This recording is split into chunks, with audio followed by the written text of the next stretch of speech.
Olha, existe uma questão que a gente deixa sempre pouco discutida, mas é uma questão muito séria, que é o seguinte: quem valoriza a terra, tá? Com essa valorização da terra, você acaba expulsando ou dificultando o acesso àqueles que têm menos grana, menos posses. Quem valoriza a terra é o poder público, é a prefeitura. Então, o que dá o preço, né, da casa que você mora, ou do aluguel, etc., é a rede de infraestrutura que existe. Não é só a questão da construção, porque a construção em si, ela teria o mesmo preço se a gente pensar o tijolo, pensar a pintura. Claro, posso ter um acabamento um pouco menor, um pouco melhor ou não, mas o preço da construção não mudaria muito.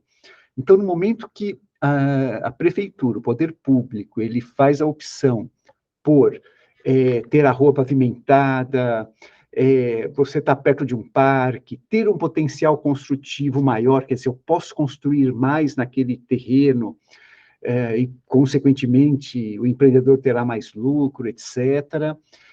Questões de água, esgoto, luz, internet, proximidade a equipamento público, escola.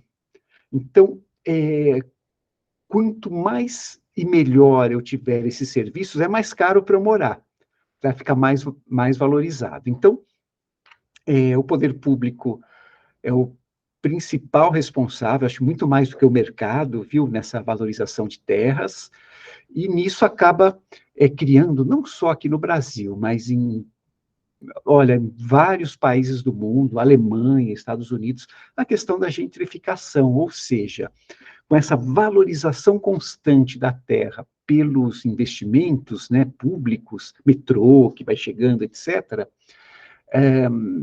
as pessoas que não têm renda, que moram lá 50 anos, 30 anos, 70 anos, elas não vão conseguindo mais pagar o aluguel ou manter a sua casa. Então, eles vão mudando para locais mais distantes, mais periféricos. Então, a gentrificação é a face mais perversa das políticas de desenvolvimento urbano. Então, às vezes, a gente vê locais aí muito bacanas, muito bonitos, né? Os jardins em São Paulo, ou Alphaville, ou regiões nobres, tal, que não mora pobre, né? Por quê? Porque não tem grana, não dá. E não existe também políticas claras que diminuam a gentrificação. Qual que seria uma política clara que diminuísse que poderia diminuir a gentrificação? É ter um subsídio público a partir do lucro que a cidade tem nessas áreas mais valorizadas. Esse subsídio seria para manter o morador que já mora no local. Então, por exemplo, o IPTU, né, que seria o imposto aí sobre a terra, que é o imposto municipal, quanto mais a área é valorizada, é maior o IPTU. O IPTU é uma porcentagem, cerca de 1% do valor do seu imóvel. Então, quanto mais ele vale, né, mais o imposto seria maior. Então, como a cidade mesmo ajuda nessa valorização, ela poderia pegar, por exemplo, uma parcelinha do IPTU e subsidiar locação social, subsidiar outras formas para as pessoas que moram no local continuarem a morar, construir habitação e oferecer de uma maneira subsidiada, né? Então, que é o debate hoje do urbanismo contemporâneo, viu? É a questão da gentrificação. Na Alemanha, nos Estados Unidos. Nos Estados Unidos, existem movimentos aí de sem terra, de sem teto, que são também mais dramáticos que os nossos, né? Porque lá, os programas de habitação, que são poucos, né? Eles veem mais a questão de habitação em função de questões políticas, grupos religiosos, não é muito por renda. Renda é um pedacinho, né? Aqui no Brasil, principalmente, é renda, né? Que o cara não tem grana, entra num programa aí qualquer, tal. Nos Estados Unidos, não. A minha religião não combina com a sua, então eu vou ter um tipo de proteção, né, eu moro, o meu país não combina com o seu, então vou ter outro tipo de proteção. Então, lá, o drama que eles têm é o seguinte, uma boa parte dos estados dos Estados Unidos, eles entregam um subsídio para o sem-teto, não para todos, é muito restrito. Uhum. E que é tipo de um cheque, é tipo de uma grana que vai te permitir, durante 2 ou 3 anos, morar em algum lugar, que é o prazo que eles entendem que você vai se arrumar um emprego formal, qualquer coisa assim. Então, por isso que tem muita gente morando em trailer, em barco, o cara mora no carro, né, que a gente vê em filme e tal, porque na hora que o cara ganha aquele subsídio, que é pouco, é cerca de $30.000, assim, que aí $30.000 você não compraria um apartamento popular no Brasil, por exemplo. Uhum. Imagina lá. Então, na hora que o cara recebe isso, ele é riscado do programa de habitação, né? Falou, não, esse está resolvido, né? E a pessoa não pode mais ficar na rua, ela tem que morar em algum lugar. Por isso que os caras vão morando nos locais esquisitos aí, como a gente vai na caverna, né?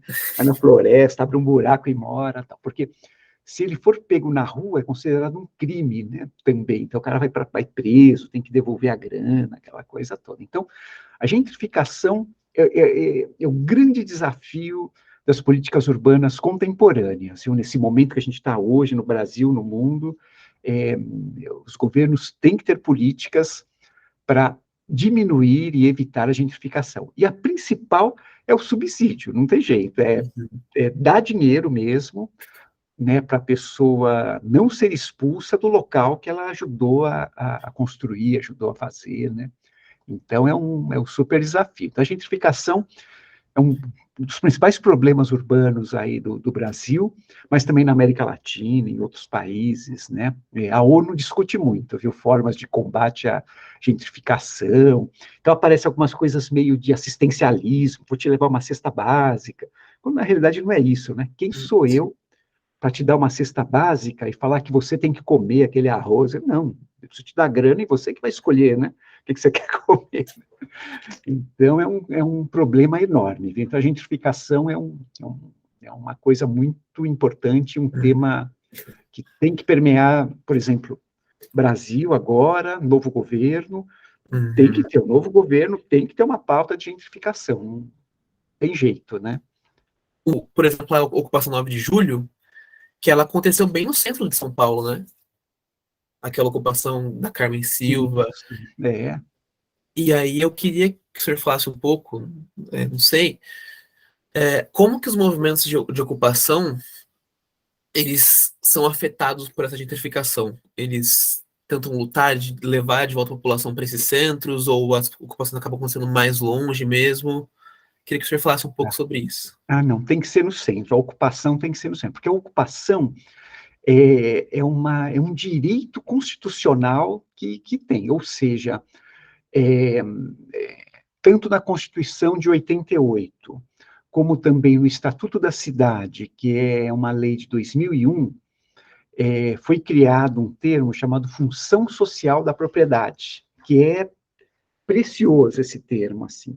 Inclusive, outros países já roubaram da gente esse conceito, que é muito legal. O que é a função social da propriedade? Tudo que é construído e é edificado, ou os espaços abertos, eles têm que ter uma função social. Então, por exemplo, se eu faço um prédio de escritórios, ele tem que ser para escritórios ou para outra coisa. Se eu faço um prédio de habitação, tem que ser para habitação. Se eu faço uma fábrica, tem que ser para uma fábrica. Se eu tenho um prédio de escritórios que ele está fechado, ele não está cumprindo a sua função social, sua função de ser um prédio de escritórios. Então, ou o proprietário dá uma destinação para ele, ou ele fica passível de receber aí essa questão da função social. Então, o que foi feito no centro de São Paulo, ainda no governo Kassab, olha que interessante, né? Um governo conservador, meio estranho e tal. O governo Kassab levantou cerca de 55 prédios na região central que não cumpriam a função social. Então, eram prédios de escritórios, prédios de comércio, vazios, abandonados, que não pagavam mais IPTU, empresas em processo de falência, ou pessoas que estavam guardando o imóvel, que é uma retenção especulativa, quer dizer, o cara está esperando lá para chegar o metrô um pouquinho mais perto para vender mais caro. Então, no momento que foram identificados esses prédios que não cumprem a função social, o movimento de ocupação pode e deve ocupar. Pode e deve ocupar. Por isso que, por exemplo, eles ocupam e a reintegração de posse é praticamente impossível, né? Por que ela é praticamente impossível? Porque no momento que você ocupa, você começa a dar uma função social para aquele prédio que está abandonado, né? Então, todos os prédios que são ocupados não são públicos. Por quê? Porque o prédio público, ele já faz, mesmo ele fechado, ele já tem a sua função, que o governo tem que dar uma função para ele. Os prédios particulares que devem INSS, devem IPTU, que tem várias dívidas do grupo que é dono, das pessoas que são donas, são as melhores coisas aí para serem ocupadas, porque no momento que você ocupa e você reivindica a questão da função social, você já cria uma situação jurídica para poder ser o futuro proprietário do prédio, né, do apartamento e tal, que é o que muitas ocupações de sucesso do centro de São Paulo têm. Né? Então, acho que tem que ser no centro, sim, prioritariamente, porque no centro você tem o mercado, a escola, o transporte, eu já tenho uma infraestrutura que eu pago, né? Eu estou pagando. Então, se eu tiver mais gente morando, é melhor, porque se tiver menos gente, está caro, né? Eu estou pagando no meu IPTU, nos meus impostos, e pouca gente está usando, né? Se tiver mais gente usando, é melhor. Então, é um processo aí muito interessante. Então, as ocupações são, sim, uma forma legítima, tá, de acesso à terra, aos prédios, né? E vou te contar uma coisa que ocorre na Colômbia, né? Eu fui visitar lá Medellín, né, o Medellín, que uma boa parte da legislação urbana deles é baseada na legislação brasileira, né? Então, tem uma coisa muito legal, que é o seguinte, sabe aquela questão da reintegração de posse, né? Como que eles trabalham lá? Então, por exemplo, eu ocupei uma área privada, tá? E comecei a fazer uma casa ali, ou um grupo de 200 pessoas foram numa área privada, já começaram a fazer rua e ocupar e tal. Então, se essa área privada, claro, ela não está cumprindo a sua função social, se ela estiver cumprindo, é um parque, aí é diferente, mas se ela não estiver cumprindo, e eu sou o dono daquela área, por exemplo, e um monte de gente foi morar lá, eu vou pedir a reintegração de posse. Na legislação da Colômbia, na hora que eu peço a reintegração de posse, eu tenho que indenizar todas as benfeitorias que as pessoas que ocuparam fizeram lá. Então, se o cara fez uma casinha, puxou água, puxou energia elétrica, isso tem um custo, eu tenho que indenizar cada um. Então, acabou a reintegração de posse na Colômbia, porque fica caro você fazer.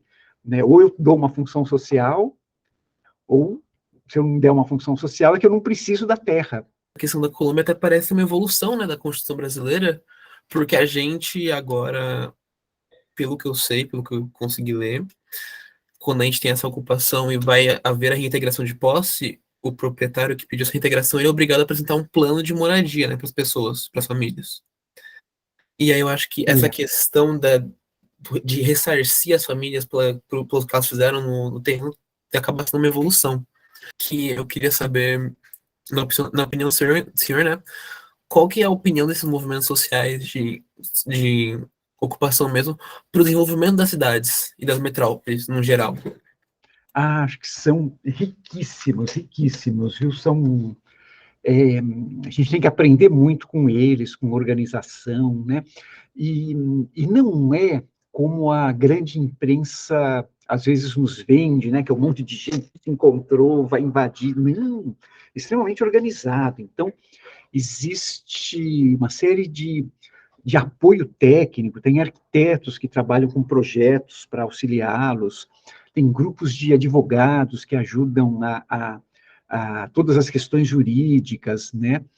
A Fundação Gaspar, esqueci o nome, é Fundação Gaspar qualquer coisa, é uma fundação de juristas, de arquitetos, de jornalistas, de técnicos, que auxilia muito também, né? Então, eu acho que é uma coisa transformadora, viu? Transformadora. E a ocupação do prédio também é mais barato para todo mundo. Por quê? O prédio já existe, está lá, você tem... O que é mais caro do prédio, são as fundações, a estrutura, a alvenaria, está pronto, né?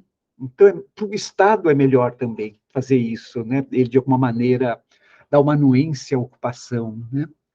Então, isso é mais barato do que você fazer casas, tal, né? Tem algumas questões que a gente não discute no Brasil, já levei à frente aí em várias possibilidades, né? Eu já fui secretário de habitação aqui de São Caetano, mas não consegui avançar, mas levei para discussão, sim. Por exemplo, o que o Estado pode fazer também? Eu posso trabalhar com subsídio à locação, posso trabalhar com locação social. Então, por exemplo, um subsídio de cerca de 100 a 200 reais, só isso por mês, para algumas famílias que estão próximas de uma situação de fragilidade, eu evito que elas sejam despejadas. E se a família for despejada, o problema é meu, cidade, né? Não é do... Né? Então, um subsídio de 100 a 200 reais por mês, só isso. Uma boa parte das famílias que estão próximas de uma fragilidade de renda ajudaria a elas ficarem onde elas já estão morando. Uma segunda questão é o seguinte, é uma coisa que acontece na Finlândia, um monte de país. O Estado compra imóveis fechados, tá? Apartamentos fechados. Então, eles soltam uns leilões, tá? A prefeitura fala, olha, eu preciso comprar 20 apartamentos, vou pagar 150 mil para cada um, ou 200 mil para cada um, para os meus programas sociais. Aí as pessoas oferecem, às vezes tem um cara que está sem grana, tem um cara que está com apartamento que nunca aluga, pagando condomínio, né? Então, é um modelo que a gente não tem no Brasil, mas é um modelo que seria muito bacana.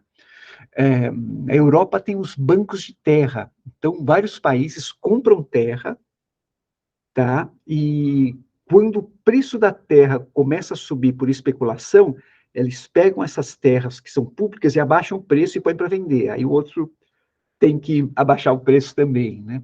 Então, tem formas e formas aí interessantes de se trabalhar. Por exemplo, a Espanha tem um programa chamado Minha Primeira Moradia. Essa eu tentei roubar, trazer para cá, mas não rolou. Que era o seguinte, jovens em início de carreira. Então, são programas assim, que deixam você morar durante 3 anos, quando você se forma, e você paga só um pouquinho. Então, você é dono do apartamento por 3 anos. Depois de 3 anos, você sai, porque aí vai entrar outro, né? Outro jovem, início de carreira. Então, imagina que legal, você se forma, né? Aí você teria direito a um apartamento pequenininho, né? Para até você, né? Nesse início de carreira, que é difícil, tudo, né? Conseguir estruturar a vida, né? Exatamente, né? E não vão ser só 3 anos, a gente sabe que vai ser um pouquinho mais, mas os primeiros 3 anos, você saber que você vai pagar 400 reais por mês, por exemplo, e morar num lugar, né? É uma ajuda Sensacional. sensacional também. Os Estados Unidos é com dinheiro, né? Então, cada estado, como eu te falei, tem uma política diferente, né? Os estados do norte, né, que é Nova York, Chicago, tal, as políticas sociais são melhores. Os do sul, né, Texas, Flórida, aí nota zero em política social, né? Também. Então, eles trabalham muito com essa questão de te dar uma grana, eu não vou construir, mas eu te dou um subsídio, pronto, você já vai morar em algum lugar. Tem muita gente que faz isso, pega aquele subsídio, aluga uma casa, né? Sei lá, durante 2 ou 3 anos vai conseguir morar no lugar. Depois desse tempo, pode voltar para a rua, né, se não conseguir o acesso, né?